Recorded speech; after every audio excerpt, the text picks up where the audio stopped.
న్యాయాధిపతులు 15వ అధ్యాయము. కొన్ని దినములైన తరువాత గోధుమల కోతకాలమున సంసోను మేకపిల్ల ఒకటి తీసుకొని తన భార్యను చూడవచ్చి, అంతఃపురములోనున్న నా భార్య యొద్దకు నేను పోదుననుకొనగా ఆమె తండ్రి లోపలికి అతని వెళ్ళనియ్యక, నిశ్చయముగా నీవు ఆమెను ద్వేషించితివి అనుకొని నీ స్నేహితునికి ఆమెను ఇచ్చితిని. ఆమె చెల్లెలు ఆమె కంటే చక్కనిది కాదా? ఆమెకు ప్రతిగా ఈమె నీకుండవచ్చును, చిత్తగించుమనెను.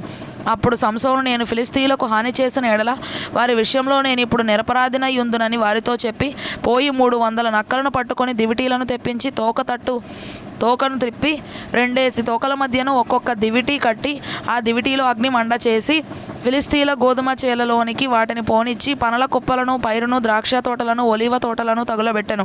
ఫిలిష్తీయులు ఇది ఎవడు చేసినదని చెప్పుకొనుచు తిమ్నాయుని అల్లుడైన సంసోను భార్యను ఆమె తండ్రి తీసుకొని అతని స్నేహితునికి ఇచ్చెను గనుక అతడే చేసి ఉండేనని చెప్పిరి.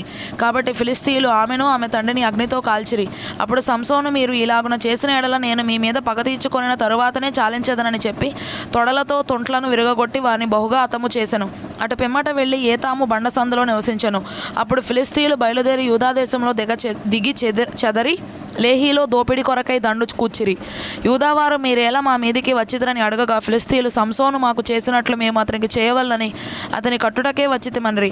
అందుకు యూదాజనులలో 3,000 మంది ఏతాములోని బండ యొద్దకు పోయి సంసోనును చూచి, ఫిలిష్తీయులు మనకు ఏలికలని నీకు తెలియదా?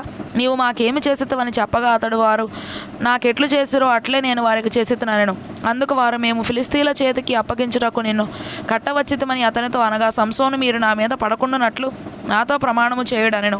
అందుకు వారు, అలాగూ కాదు, నిశ్చయముగా మేము నిన్ను చంపము గాని నిన్ను గట్టిగా కట్టి వారి చేతికి మేము అప్పగించేదమని చెప్పి 2 క్రొత్త తాళ్ల చేత అతని కట్టి ఆ బండ యొద్ద నుండి అతని తీసుకొని వచ్చిరి. అతడు లేహీకి వచ్చే వరకు ఫిలిష్తీయులు అతన్ని ఎదుర్కొని కేకలు వేయగా యెహోవా ఆత్మ అతని మీదికి బలముగా వచ్చినందున అతని చేతిలో కట్టబడిన తాళ్ళు అగ్నిచేత కాల్చబడిన జనపనార వలె నాయను, సంకెళ్ళను అతని చేతుల మీద నుండి విడిపోయెను. అతడు గాడిద యొక్క పచ్చిదవడ ఎముకను కనుగొని చెయ్యి చాచి పట్టుకొని దాని చేత 1000 మంది మనుషులను చంపెను. అప్పుడు సంసోను, గాడిద దవడ ఎముకతో 1 కుప్పను 2 కుప్పలను నేను చంపియున్నాను, గాడిద దవడ ఎముకతో 1000 మంది నరులను చంపియున్నాను అనెను. అతడు చెప్పుడు చాలించిన తర్వాత ఆ దవడ ఎముకను చేతి నుండి పారవేసి ఆ చోటికి రామత్ లెహి దవడ కొండ అను పేరు పెట్టాను. అప్పుడు అతడు మిక్కిలి తప్పికొనినందున యెహోవాకు మొరపెట్టి, నీవు నీ సేవకుని చేతి వలన ఈ గొప్ప రక్షణను దయచేసిన తర్వాత నేను ఇప్పుడు దప్పి చేతను చచ్చి సున్నతి పొందని వారి చేతిలోనికి పడవలనా అని వేడుకొనగా దేవుడు లేహీలోనున్న ఒక గోతిని చీల్చెను. దాని నుండి నీళ్లు బయలుదేరెను.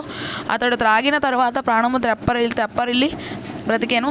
కాబట్టి దాని పేరు నేటి వరకు ఏన్హక్కోరే, పిలిచిన వాని ఓట అనబడిను. అది లేహీలోనున్నది. అతడు ఫిలిష్తీయుల దినములలో 20 ఏండ్లు ఇశ్రాయేలీయులకు న్యాయాధిపతి అయి ఉండెను.